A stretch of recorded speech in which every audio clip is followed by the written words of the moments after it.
Welcome back to the Starladder ImbaTV Invitational. You are joining us on Day 2, and Series 2, on Game 2. It's all great here today in Kiev in the Cybersport Arena. And we're going to see if SG Esports can 2-0 Vega Squadron, or if Vega Squadron can tie out the series. It is 1-up for SG here with Tsunami as well as Lacoste. And the previous game didn't go entirely the way we anticipated it would, Lacoste. Yeah, at least I didn't expect them to throw this huge advantage that they had. I mean, you should be able to close this game with 10,000 network lead and the Radiance plus an extra creep from Helm of the Dominator. It's just the bad positioning. So, I mean, the hardest thing in Dota is sieging tier 3 towers. It's been that for quite some time, especially when we had 5 shrines in the base. I think everyone hated that, but it's still one of the hardest things to break. After tier 3 falls, then you can easily go for other objectives. Yeah. The question is, do you think Vega Squadron are worried about that loss? So they're like, all right, fine. You crystal maidened us, the oldest trick in the book. No, it was a worrisome loss, surely, because they had this lineup, they executed it properly, they were at the base of the enemy, and they still lost. They should have won, I but think then it gets more to their head because they lost a game because of their decision making, not because of the picks they had. And even then, they did have comfort picks. Sioma, Rubik was doing a ton of work. Zayat's Earthspear, we were saying, would have given like the opposite MVP if possible, but they go back to another comfort hero. Undershock Tiny is typically what they run it as, and it's very frequently banned out against them in CIS qualifiers, and they had banned it out first phase. Vega Squadron themselves banned out the Tiny, but this time they go back to it. I wouldn't be surprised if they just go for a Centaur here. It feels like they play well with the Centaur, and I did a test for a couple of minutes that I had my hands on a PC.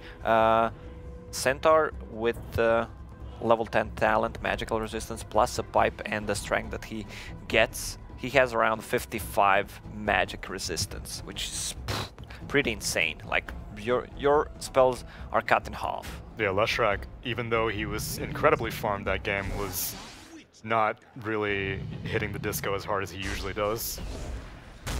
So they go with the Witch Doctor opening. These are meta picks. What is going on here? Well, I mean, Witch Doctor is one of the better heroes against the Tiny because of the Maledict, how it works. I mean, maybe not in this patch because he gets more magical resistance. Before he had the higher status resistance and you couldn't get rid of the Maledict. So, but still a good good pick. I may get to dispel a myth here. Why do you like Maledict against Tiny? Why? Yeah. I just said it. Like, it's one of the best spells that you can have against the Tiny, but maybe not in this patch because he gets more magical resistance. Before he had this from all the strength gain. You're right. But are you saying because of the status resistance? No, it's still a good lane bully comfort pick. Like he scales well into the late game with that Maledict. Right. And then we have Treant against the Witch Doctor, which is going to be great to mitigate all the damage from the Maledict. Yeah, a little back and forth here. But again, comfort for Vega Squadron, and I really don't know where SG Esports lie. Like, these are very commonly picked heroes. We had mentioned Sand King, and Sand King was really high up in their most picked heroes as we saw at the beginning of the series. Oh, this looks like one sad shark. That's a left shark. What's wrong with the left shark? What? Well, I think Vega Squadron's logo is a little bit more confident than the left shark, but it looked cute regardless. Well, also they lost, so perhaps it was just sad for that. That's true. Could be. But comfort picks again. But as you said, Lacoste, it's comfort picks. They got a last game as well, and they still lost. So gets into your head, I guess. How do you deal with that as a team? You can go for a different strategy. This time, I suppose you can give maybe a more early game combat-oriented mid, as opposed to this kind of pushing mid that Leshrac was. He was participating in a fair amount of fights, but Lone Druid was kind of elsewhere, whereas more often than not, when Palantimos gets like these Juggernauts and Lifestealers, he's joining into fights. Lone Druid did not want to join into any fights, and that's kind of a marked difference from what Palantimos typically does. But I thought it worked out fine, but evidently when it came to grouping up his 5, it fell to pieces. So maybe this time give a more mid-game oriented carry. Yeah, well, Vega right now, they're not revealing pretty much anything. They can easily go aggressive tri-lane. Rubik, Treant, Protected Treant is actually really strong in a tri-lane with Leech Seed, and Tiny is a flex pick, can go pretty much to any lane. Also, Rubik is one of the better heroes against the Viper, since you can pretty much always steal an ultimate or Nether Toxin. And but Nether with the Nether Toxin's Toxin great breaks, against Viper. yeah, it breaks the break Viper. corrosive skin. Great hero to have. Alright, so for SG, we know that they've been picking a lot of different heroes. So in terms of comfort picks, it can be anything, as proven by previous game. So if you look at the plan so far, what are they lacking? Because they've got some team fight, they've got a strong lane with the Witch Doctor and the Viper. What aspect of the game are they lacking? Well, like Lacoste said, I think Centaur is still viable. Yeah. They typically give the Sand King to Theolacor on the 4 position, so some other sponge hero, Underlord was banned out, but... Yeah. I think they need either a Vision hero right now or tower damage. Yeah, that's Tower damage it tower is. damage. Combine that with Viper, that's gonna be a lot of damage. A lot of kiting tools with this Tiny, and damage over time from Viper is gonna be great against Treant's Living Armor. Yeah, it's always very frustrating if you can't siege towers quickly against a Treant Protector, which again, we don't know how Zayats will build it. Maybe max guys, maybe max living armor. It'll probably depend on how vulnerable of core positions they want to pick for these next 2 picks. Yeah, for Vega Squadron. They are lacking some team fight. They are, which was also their issue in the previous game. They need some raw damage that goes through the Viper and Troll Warlord as well. What comes to mind? Radiant team back. Is it a Terrorblade? Yeah, Wow, they- that's actually very weird. Why? Because Vega Squadron, like I had said initially, they don't really like late game heroes like Medusas, and I think Luna's probably the greediest hero that they pick. But Terrorblade is significantly greedier than what Palantimos typically plays. And again, it's a hero that does not participate that much in mid-game fights. He would rather farm up, make sure that he can get towers taken with Metamorphosis. SG should ban Batrider. Troll really weak against the Batrider in the lane. They ban out Omni Knight instead. The other reason that I think the Terrorblade is weird is because Reflection's not really that valuable. There are no auras to steal. Troll Warlord's illusion doesn't really do that much to himself because it doesn't get fervor stacks, and I mean, I guess you can kite the Troll Warlord just with the slow of Reflection, but typically we see Terrorblade against like these Lunas or something like that where you get like a really value passive.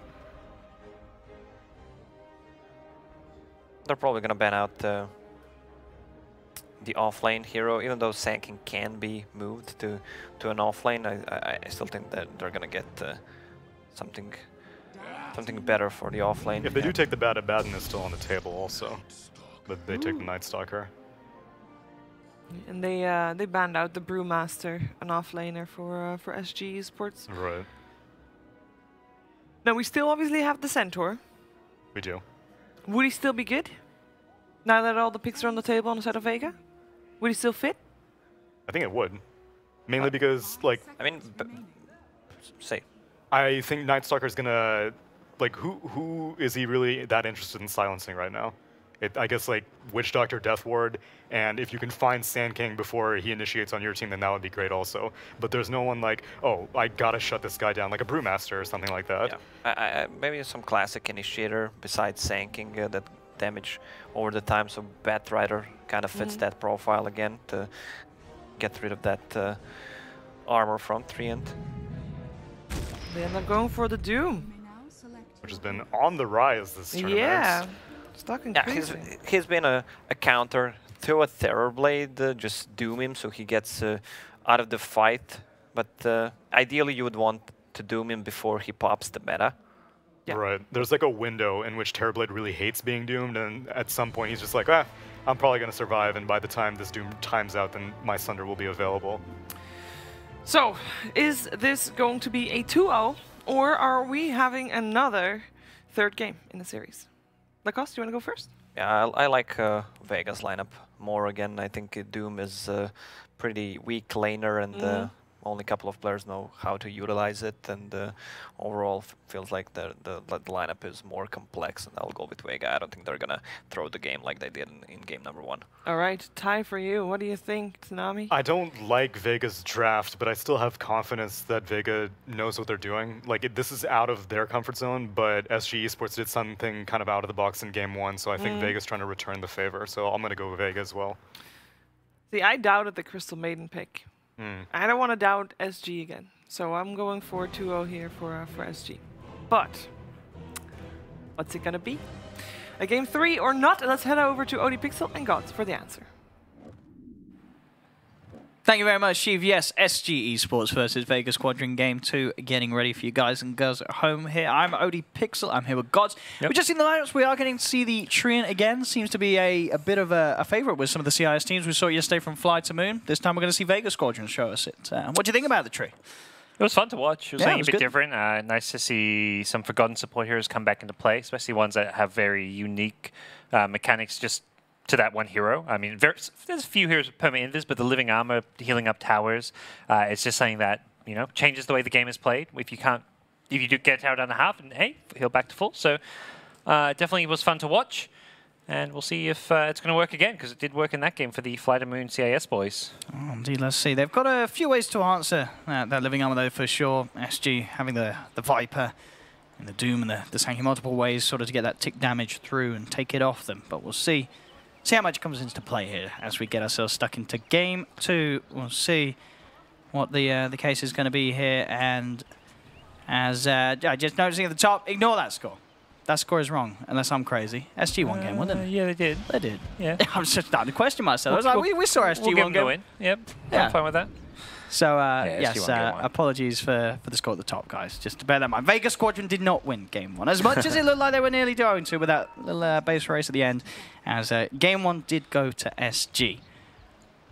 Let's see what kind of lanes we get coming out here. So, of course, in game 1, as we saw, Vega Squadron did manage to take sort of good control of the laning stage. We saw some really nice rotations from Zayats. We'll see if we see sort of a similar thing come out from this game, or if SG are able to have a little bit more control with those rotations, as do have a couple of supports themselves that can get pretty active this time round. Yep. Definitely looking to see how well SG can get their Doom online. That's kind of the hero they picked up, with the idea that that can kind of counter the Terrorblade. We've seen VP have success with it, but they want to get this Doom nice and tanky, get that like Crimson Guard going. You won't get the lane matchup against the TB. It's going to be a much tougher lane with the Tiny up there, and as a result, we will see some pull shenanigans happening. I'll see the Slayer and Undershot can do anything to disrupt it, but indeed against this big old tanky Doom, level 1, not really too much they can do to put the poster off from making this sort of play, so he'll be able to get this successful pull round. Dragging the creep row ways back towards his tier 1 and tier 2. Down bottom, we're seeing Zayats at the moment keep his eyes onto Witch Doctor Slayer. Still trying to do his best to keep the chase on. The poster can keep the aggro. Yep. Oh, well. I mean, Instant TP. He wants to get that creep wave. he was ready for that. Yep. He knew that was coming out from Slayer. Still worth to force that TP. Nice play from Sandking to block the pull, which is kind of the counter play. It's like that wave gets pulled back, you're going to pull and kind of fix the creep equilibrium, and Slayer will not get the chance to do so, and will also take some good harass. Liking what I'm seeing from SG with the lane start. But at the same time, Vega also getting what they need. The two main cores, Tiny and TB, both have lanes where they can get good farm. Nightstalker may have a bit of a rougher time, but there's a lot of damage potential with this Treant plus Nightstalker dual lane. Problem is, Witch Doctor's a very strong lane support, and that's going to make it a lot harder for them to do anything against Troll. See what they can do about him as Costa Bio playing very aggressively here, moving in onto Blizzy, diving underneath the tower with Cat, as they look to make a bit of a go with the paralyzing cast, but Zayats is there, comes with a punch onto Costa Bio. Happy to just do whatever damage they can, knowing the creep waves coming in is going to also harass the tier 1, so I think Treant's going to get in there to stop this tower taking too much damage, but really nice aggression from the lane stage out of SG Esports at bottom, forcing that salve already. So I think get a bit of a wraparound onto Costa Bar, but Zayats is there, takes the bounty rune away from him. Yep. And Slayer will also be able to grab his own up top. DD rune. That's a very handy rune for the mid laners, as Viper will have a advantage over TB, who I imagine already popped the Metamorph to have a CS advantage over the Viper. He would have used Metamorph, so with no meta and a DD rune on Viper, we're going to see him really struggle for the next minute or two. The CS will very quickly swing back the way of Viper. Doom getting farm out of the top lane, even though he is against this Tiny, since he has the Sand King there to help him out. So both teams going for this 2-1-2 setup, not going all in on winning one lane. And no one really falling too far behind. We are going to see Theo, the core, come in towards Undershock. Goes in with a Burrow Strike. And just get a bit of harassment down onto Undershock and try and slow down his CS, which, as you say, has been looking pretty good so far with the use of the trees. Yep. Has a salve, but he's not even going to get full HP off of that salve with the heavy harass coming in. I think all in all, SG happy to keep the pressure up. Going for a side pull here. This is something you really need to shut down if you're in the dire shoes here. You do not want to let them get pulls off as well. That's going to pull the weight back to help the Doom out even further. I've got the sentry down now as well, Cap and Costa Bayo. So able to keep their eyes on Zayt's movements, make sure the space is there for the Troll to get the farm, and he is leading the CS at the moment. Believe Trine, yeah, he's got a sentry. He's going to, yeah, he comes in and finds it. So he takes that one out. Make it a little bit harder for them to deal with the Treant down bottom. But so far, this Treant's not really feeling like he's that lane bully that he often can be. 4 minutes in, it's nighttime though. That can very quickly change with the night advantage and a Treant to set things up. He's taking out the sentry. This could suddenly quickly turn to kills. And yeah, it's already found one. Instantly, the bounty rune spell the demise of C4T, who was getting a bit greedy there. I think with that 4-minute bounty rune when you're against a Night Stalker Treant, you just got to give it up. Unless your Troll's there next to you, you cannot try and take it. CS for the top lane. Undershock still looking very, very strong. 26 for 7. Yep. All the battle for the CS here. Rubik getting 2 out of 3. Yeah, the poster still doing just fine here. I think giving Doom having 20 CS, you're more or less even with the Tiny, just slightly behind him, which considering that's your offlaner, you're going to be very happy about. So small laning win for SG Esports so far, but we'll see if that changes here. Terrorblade mid has had a fine time against Viper. Does surprisingly well in this pure 1v1 if there's no supports coming in. It gets a lot harder when Viper gets level 5, but the long cooldown on poison attack at early levels make this a very manageable matchup for the TB. Cat does sort of walk up into Palantimos there. Slayer's coming around, seeing if they can get the grab. They get the telekinesis, dragging Cat underneath the tower. And a few punches from Palantimos will do the job. Slayer immediately tries to TP out, won't make it in time. So Adriano does get the support trade. Yep, and they ping the ward there, so I think they know that he did plant that. Blizz down bottom, Blizzy. Yep. He's going to have the Void back up in a second. Costabile trying for the Dukes. Blizzy diving in underneath the tower. Zayt's is in with the punch, in with the root, and they've got the kill. Taking down the Troll, they could get aggressive with the two of them, using this nighttime, as you say, to their advantage and finding an opening to bring down the Troll Warlord. Yeah, that's what you want. That's the pressure in the lane from the Treant. That didn't really happen at level 1, as it often does. That's going to be your pub Treant protector, level 1, no one buying sentry wards, constantly harassing your carry, but the Witch Doctor kind of prevented any harass coming early on. But Witch Doctor's now left the lane, it's nighttime. Let's go bully the Troll Warlord, say Vega, and that's a great start for the offlane of theirs. Similar story with the offlane of SG. Both teams having a very good success with getting their offlaners farm and pressuring the carries. A lot of focus now around that mid lane. 3 members of Vega Squadron seeing if they can potentially get sort of jump in at that onto stage Adriano.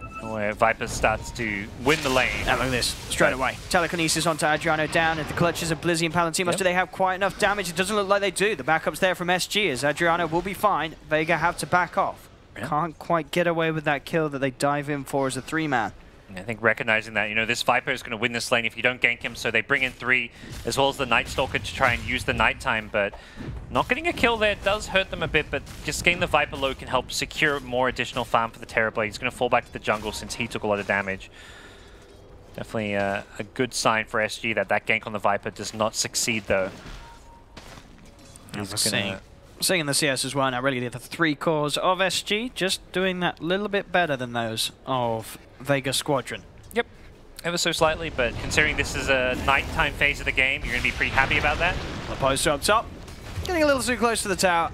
Imagine toss back, perhaps. Not sure exactly how that was set up, but he was, yeah, under the tower, not a place you want to be. Very likely was the tiny toss.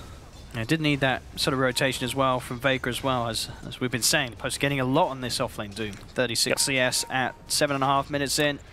Very solid farm for this offlaner. And level 6 already. Often you see offlaners struggle to get that experience, but he had the dual lane with Sanking, but he's also managed to not just split the XP straight down the middle as his level 6 comes at great time. May even look for like some kind of a smoke play. Believe they smoked by the shrine, so that Dire Ward may not have spotted this coming. I say that, but Vega themselves are backed right off. Zayats, he's coming around. We'll dispel the smoke here. SG know that something's up. Doom will pop out now, so I think that may be the end. The gig is up. As Sanking, ever so hopeful as he stays smoked up, will not find a good initiation here. Zayats to come forward. The poster does have dust available on the Doom if they get any sort of inclination that Zayats is in the neighborhood. He just scouted all 3 heroes. It's very good treant play here. This is where this hero shines. Much like the Rikyo, the Bounty Hunter, as a kind of near permanent invis scouting hero, you want to give your team all the intel that you can get. Exactly what's up, but still SG. They will find the space to dive in. They're looking to make the play with the Doom. Cat goes in with the Maledict, but the turnaround's going to be there. TP's come through from Vega Squadron as they cut down Theo Lecor. Now turn their attention towards Leposa, trying to hide himself in the trees, but with 3 chasing him down, surrounding him, they will be able to find him. Undershock also survives. The Maledict not quite enough. It's very tanky here. You're going on a 1200 HP Tiny, who has Magic Wand and Soul Ring, which just have some built-in HP regen. Even though he can't get those one charges off during the Doom, he's able to survive it. Good play from the Treant, who also rooted the Witch Doctor. So that cast plus Maledict came very, very late. They need it at the very start if they want to get that kill. And that's all set up by the fact that the Treant scouted all those heroes. They knew that 3-man dive is likely coming because of the Treant getting all the vision for his team. So Tiny effectively baits that initiation and then turns it around. Yeah, SG have got to, as you say, just step it up a little bit in terms of playing against this trick. Yep. They have to be prepared with the sentries down in sort of around any sort of place that they want to try and make a play from. Top lane, looking towards Blizzy. He has got the full wand and will be able to keep himself underneath the tower. They've brought him back up SG Sports. They've in fact rotated around Costebile as they'll go straight in underneath the tower, trying to chase down Blizzy. Blizzy going into the trees. Leposa and Theo Lecor, they are on the hunt for him. Can he get himself out of this one? It doesn't look like it. He'll try and turn and bring Costebile down with him, but he won't be able to do so. As SG get the pick off, they take down Blizzy and can put some pressure onto this tier 1 tower top. Yeah, nice move. I believe they did that because the Tiny TP's bottom and they don't really feel like there's much rotation potential from Vega. TP's a hero that wants to farm. Tiny, the big hero that's ready to fight and incredibly strong, doesn't have a TP to come to that one, so they felt very safe in going for a dive up there and also getting a tier 1 tower to follow it up. Really nice move from them, and that's going to put them in a nice position. 6 for 2 on the board, but indeed, as we can see, very even in net worth at the moment. This is sort of 11-minute mark coming up, just less than a 1k advantage for SG. And really nice thing about that timing with the gank and the rotation top is that it came with the siege wagons. Every time you can make that move with siege wagons, you're almost certainly going to get yourself a tower.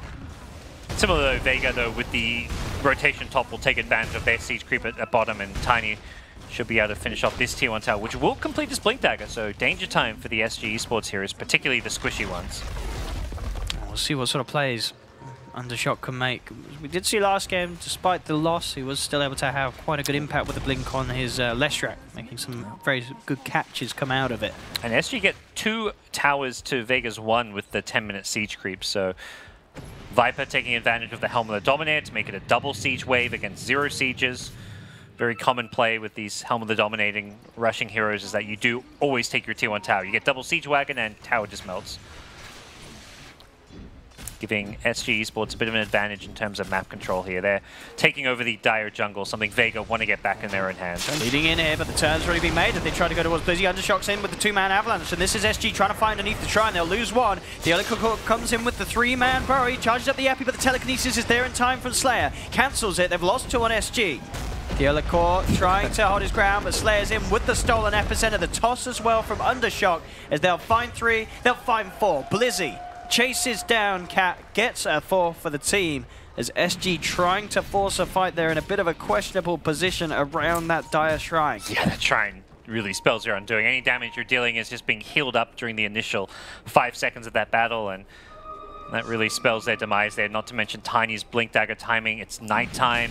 Everything was in Vega's control there with how they took that fight. Oh, now down bottom, Costebile, he's out farming alone. Yeah. Blizzy looking for the opening, Undershock's in with the combo as they will slowly punch down this troll. They'll chase him, he's got the urn ticking him down. Leposa's coming in, can he save him? He can't. The final void's there from Blizzy as they take down one, and now Leposa, he's in trouble as well. The wraparound from Slayer with the telekinesis. Vega Squadron get a second, 12 for 2. Vega getting a good chain of kill after kill. Yeah, a bit of a sloppy play and decision making there from SG. The troll out farming alone near pretty close to an enemy tier 1 tower with Tiny having plenty of time to rotate down there. You really got to respect this Tiny Blink Dagger. And then Doom playing the save your buddy role, and he just dies with the troll warlord. So a couple kills going their way. We'll see a nice little D-ward here, as that will deny some aggressive dire vision here. Aggressive vision really the name of the game here for Vega. They'd love to keep getting kills. Tiny's Blink, Nightstalker just taking advantage of the nighttime. They want to find whatever kills they can. And even without the wards, they've also got the Tree and Protector, so they're always going to have great scouting this game.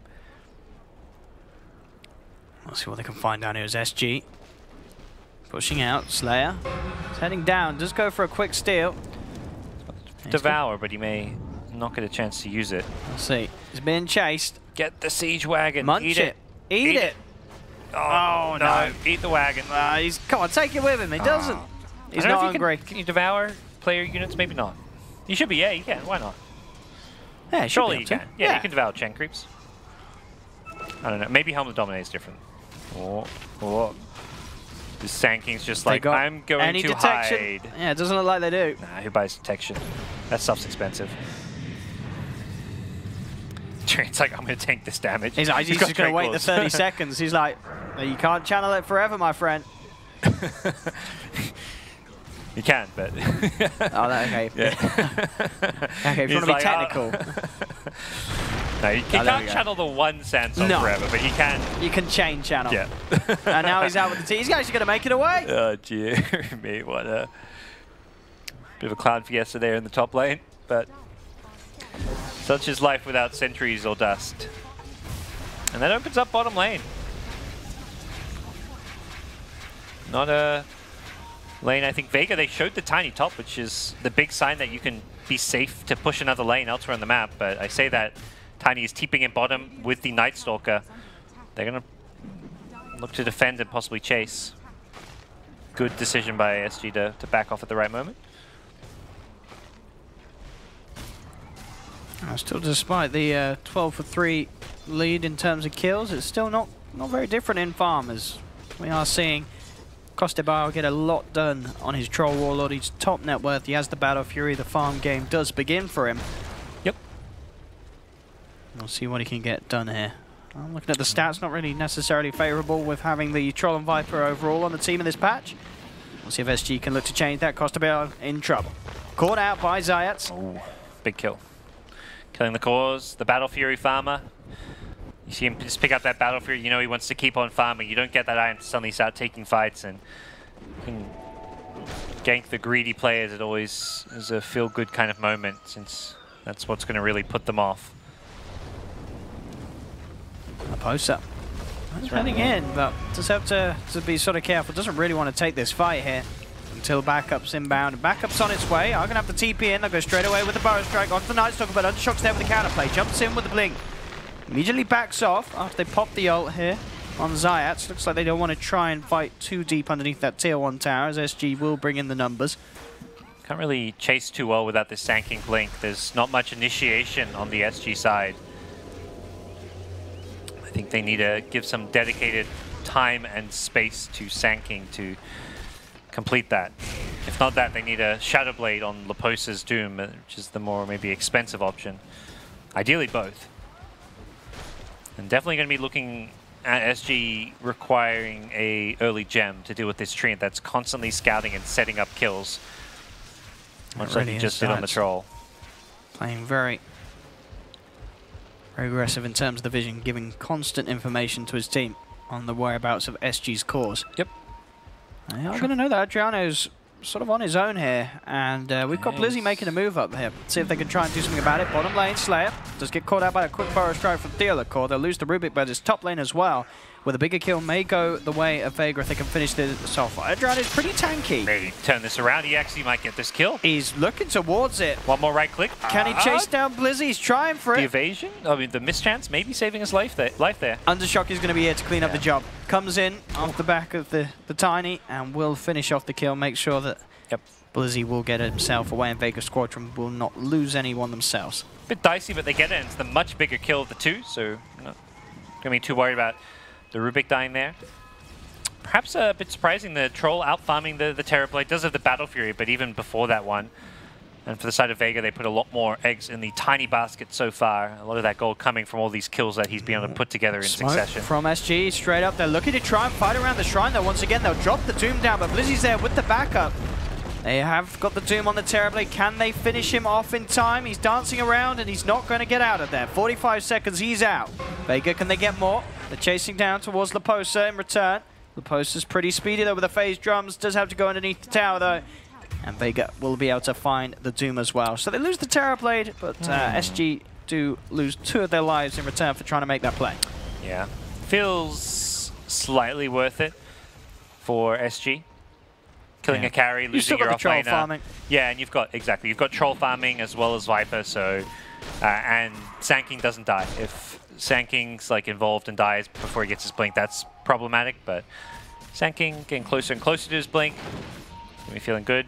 Oh, I mean, if he find it, they won't find him, but they'll find Costabile instead. Straight away, Meteor Hammer's down. They've got the combo there with that Meteor Hammer tree that Zayats has picked up. Yep. Definitely going to need to see a BKB on this troll. Maybe see like a Yasha BKB. I don't think you want to go for the full SMY. It just seems too much money in that boat. He's got the Manta style Q. Maybe Manta's enough against to get out of the route. We'll see how that works for him. If you can get out of the route, it means you can probably dodge the Meteor Hammer, which follows it up. But there's also things like a Tiny Ava toss combo, which could set up a Meteor Hammer, so it's a tough game for a troll. I think you want the Manta regardless, like Manta and BKB, because there's roots from the punch as well as the overgrowth. There's just so many things you need to get out of as a troll this game. Vega Squadron able to push down the tier 1 tower here from SG, unable to really fight themselves without the troll in the game. Zayats down bottom, looking to see if he can find sort of vision onto the opponents. And they do know that the Doom is down Ilaposa, whilst Adriano is towards the mid lane on his Viper, but backup's going to be there for both of them. The rest of SG coming back into play, hovering around the mid lane with that Blink Dagger now picked up on the Sand King. So we'll see what sort of jump he can find onto Vega's lineup. Unlike last game, Vega will not have problems with their lineup scaling into the mid to late game.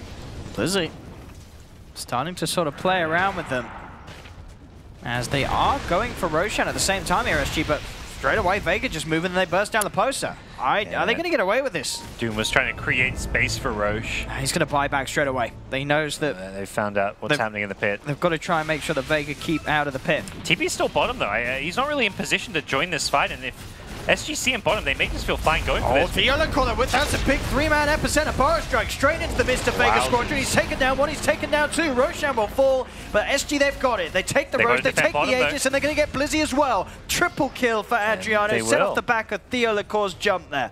Oh, TB, you've gone for the split push, but you can't die for this. He's holding onto the stun, knowing that if he uses it, TB can then just TP out. He needs backup, and backup's here. Witch Doctor's arrived. Cap is just going to get the Maledict, the Death Ward, and with the Burrow Strike, Theolacor there to help set things up. He has a Sunder. They don't want to let him Sunder. Exactly, they're hiding, making sure that Palantimos can't get it off. Another There's the Dust. They know that Undershock's around. Dust straight away popped by Laposa. He looks to chase down Undershock. You've got the Burrow Strike there from Theolacor, paralyzing Cask as well. Vega will get the Terrorblade out of there, but they're going to lose Undershock. He does bring down Theolacor with him. That's a massive kill. It really 900 gold going the way of Laposa. That's bigger than the Terrorblade. This Tiny had a huge streak. He was godlike, and he's more farmed. If anything, that's actually not at all worth it. He should let the TB die there and save his own life, given the big streak he had. I mean, that just overall sort of play from SG, Theolacor in particular, the perfect 3-man Burrow Strike epicenter.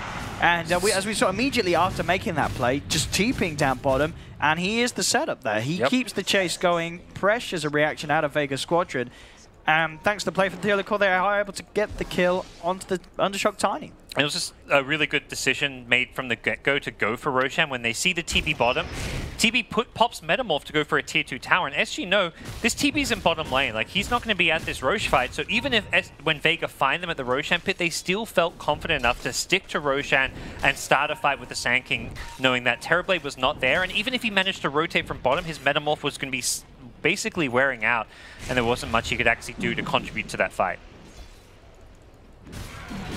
Manta style will now be picked up by Adriano, so a bit of a way to react to the roots from Treant, the silence from Nightstalker and such. And there's enough money for a Manta on Troll as well now once he can get to the secret shop. Oh, I'm going to have to jump in, Undershock for the toss back, but SG's going to be there with the response, trying to fight back into this. Costa Bill getting pretty low. Zayas comes in with a wraparound, has the ultimate holding them down. Meteor Hammer as well, down onto 2 of them. Vega Squadron, they found 2. Can they get anything more? The Death Ward on Death Ward action is going to favour Leia as he takes a third. There'll be a buyback from Theolicor. They pop the Aegis here, Vega Squadron. Theolicor trying to get himself back at involved. He's heading over from the Shrine. Can he find any sort of big jump in? He goes in with the Burrow Strike onto Slayer, trying to bring down this Rubik with the Sandstorm, but they have the Avalanche, they have the controllers. Vega Squadron set up for the triple kill for Palantimos. Vega, can they find more out of this? They found the root. Zayat again with these Meteor Hammer plays. It's down onto the Viper. They surround him, chase him down. Vega Squadron, they're going to be able to get a 4th. An ultra kill for Palantimos' Terrorblade. Really big stuff. As Zayat's doing a lot here on the tree. The Meteor Hammer plays each and every fight, just causing issues, as it seems like SG are unable to stop him from channeling them up. Yeah. TB joining up with his team, making a decision to make the next Metamorphosis around the entire Vega squad rather than going for some kind of a split push play, and it really pays off big time. Treant scouts everyone out, constantly rooting them. Undershock able to get great initiations off because of the vision as well. And SG just weren't able to really use their spells very well, like not having a Doom being used, not having an Epicenter coming out. The Death Ward was kind of used in a very desperate position as well, and all those things add up as Vega just ran right through them. Yeah, of course, that dieback coming out from Theolicor as well, and the Sand King really wanting to have that second chance of getting involved. Yep. But just could not find the opportune moment to jump in. So Vega Squadron now back in slight control of this game with a 2K lead. Still very, very close there between these two sides, and already SG are looking to strike back with this smoke movement. Yeah, they recognize meta's down. That's the big cooldown that Vega want to play around. We didn't use our ultis. We lost that fight because we couldn't get spells out. Costa Bio.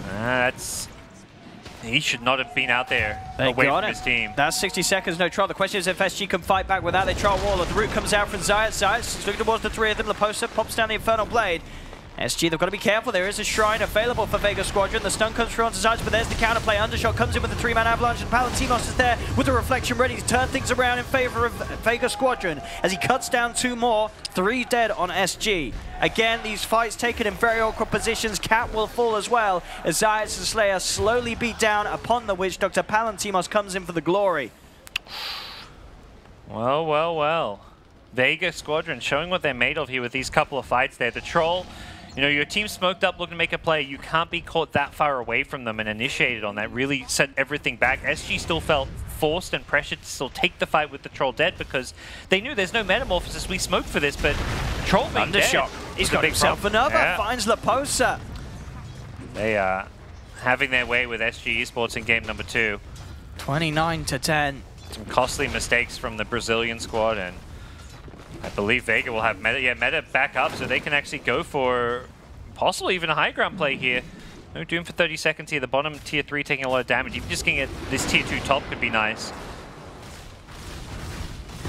That a little bit easier to control this top side of the map.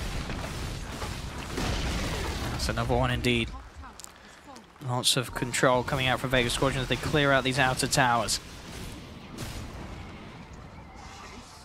SG, they really need to sort of get that BKB done and dusted on the Troll, get him involved in the fight with that. As we were seeing at the moment, pretty impossible for Costebal to really get stuck in, as Vega Squadron with multiple ways to disable and just sort of disrupt the damage output that he's trying to commit with this Troll. Feels like a game where Trolls needed too many items to take a team fight. Terrorblade didn't need, I mean, he's got a BKB, but he didn't need it to fight this game. All he's needed is Metamorphosis up. For Troll, it feels like oh, he needs the man to deal with the roots. He needs the BKB as well. Like, if he goes BKB first, he's going to get overgrowth when he pops it. So he's going to have both Manta and BKB with the Battle Fury, which he got along the way.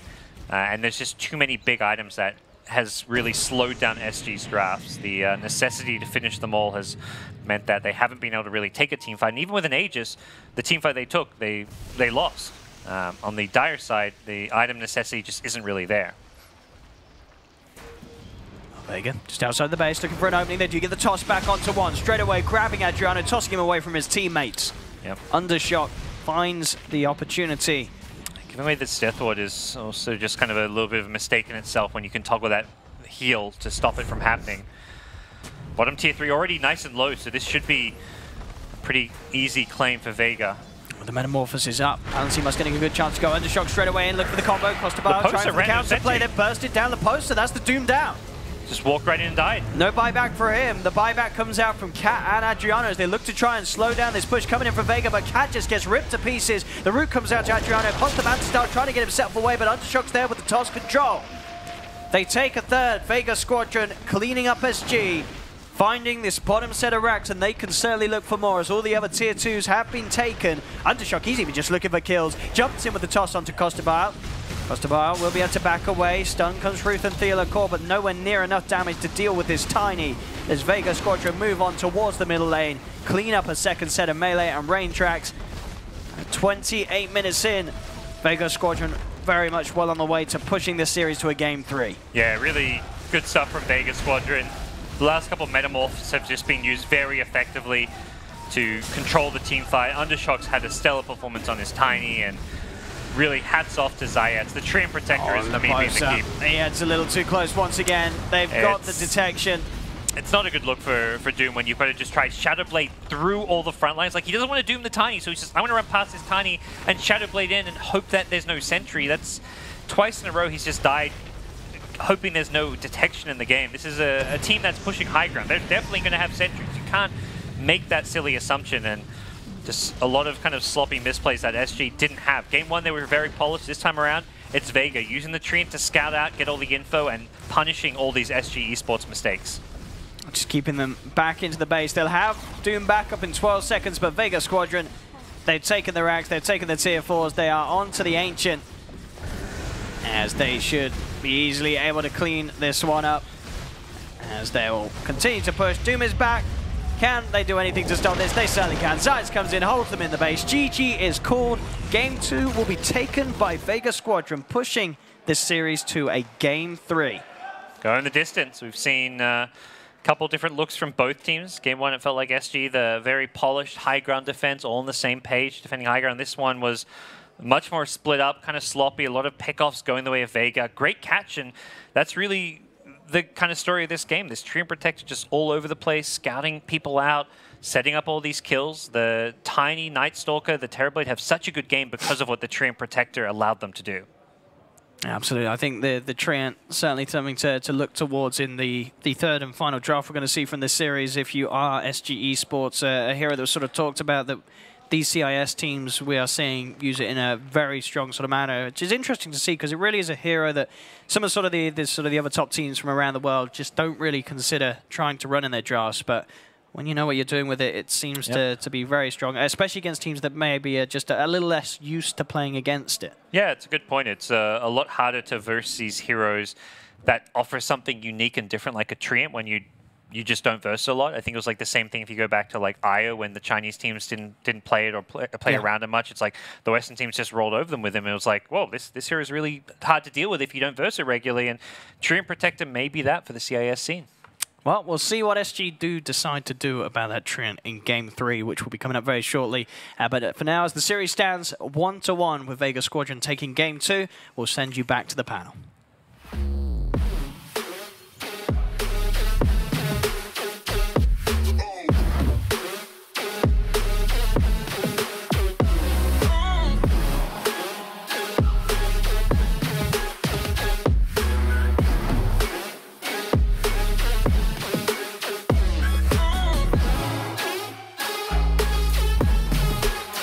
It is tied a 1-1 Vega Squadron managing to break high ground this time at least. And they had a good game again.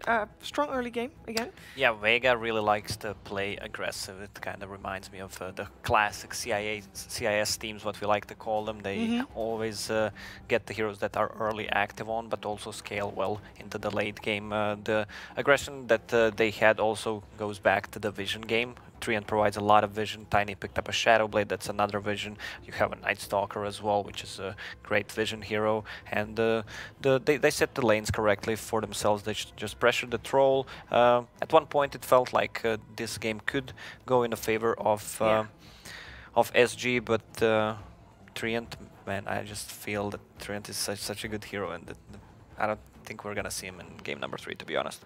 Yeah, you hyped up the Zayak Treant already, Tsunami, before the series? Yeah, if anything was high on the list to respect ban, I think that, and there was a solid Tiny performance as well, which I had mentioned from Vega Squadron, but Zayat has consistently, both in Game 1 and Game 2, proven to be the most menacing player on Vega Squadron for SG Esports to deal with. And we talked about this on day 1, 4 positions in general, just if they know how to set a pace very well, then you set your cores up for success. And they don't really need to be as reliant on just hitting creeps all the time, they just need to be at the right place at the right time.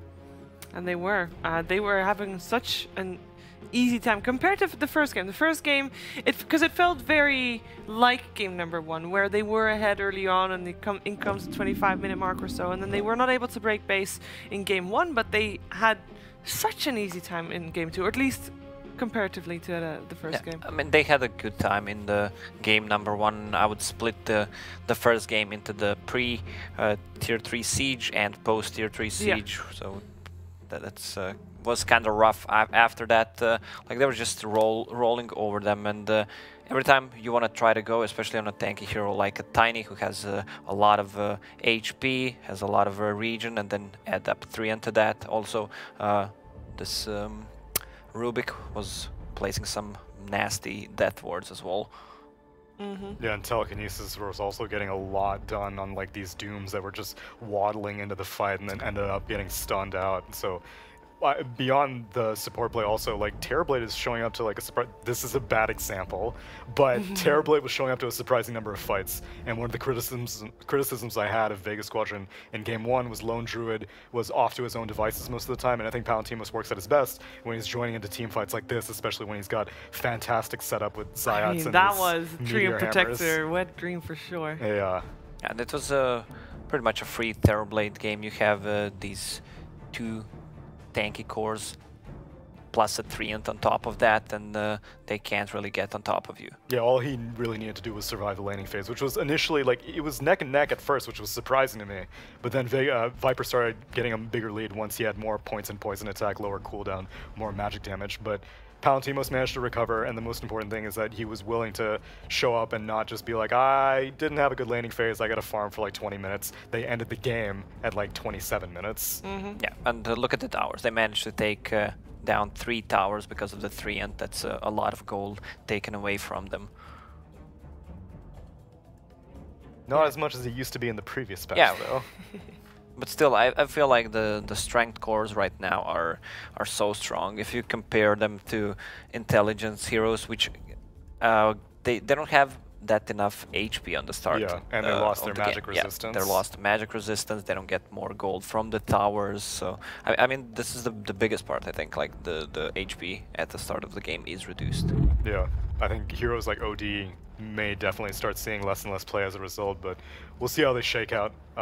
Strength cores, it's mainly just been Tiny for the most part. We've still been reverting to a lot of Agi cores. Troll Warlord's Agi core did not pan out this game. He really, like, the Battle Fury build I understand, but they were never really able to take towers, and that was the reason why you picked the Troll Warlord, is because you're like, Treant is going to heal everything, so we need to just run down towers and make sure that we can gain a map control advantage so that Treant's useless. Not only is he not being able to heal up towers, but he's not being able to just live on our half of the map and get data for every one of his cores. It's kind of weird, because if you look at the lineup of SG, you're seeing, okay, there's a Viper, there's a Witch Doctor. It should be strong lanes coming out from SG. Even if you don't win all 3, you should at least win 2. But they didn't really come ahead out of the lanes. Yeah, because Night Stalker comes online after the first night. During the second night, he is the strongest, and that's where he gets the advantage for his team. Those 4 or 5 minutes if he uses the ulti after that. So that's a lot of vision. And if you look at the lineup that SG had, they don't have vision heroes, and there's always a Treant, so you need to use the smoke, and he's there to break the smokes. Good play from Zach overall. Yeah, like if you're SG Esports during the laning phase and you're not familiar with how to play against Train Protector, then yeah, you're not winning the lanes, but do you know which lane you're not winning? Because you don't know where Treant is lingering, and thankfully Treant does get MVP. I saw him blink into the fountain, get that overgrowth, because apparently this algorithm calculates based off of what fantasy points were for the international compendium and all that business, and so he may have bumped up, padded his stats a little bit, but even beyond that, that was, I mean, that's an MVP, right? Just to jump in front of the Terrorblade, just that one extra assist or whatever. Yeah. Like, look at his kills participation. Look at his 74. Doesn't even have That's the Meteor impressive. Hammer that he used to have at some point in the game. No, he had it. 74% plus all the heal that he did for his team. Yeah, and he only died once. 3-1-22. That's a good score. Very and good score. Deserving of the MVP. Now, I think we can safely say that both games, even though SG won game number 1, Vega won the draft in both games, right? Yeah, definitely. For It sure. feels like they are one step ahead of the SG at this moment. Yeah, well, we're going to find out if they're going to do that again in the third game. We are heading for a break, and when we're back, it is time for the deciding game here in the second series.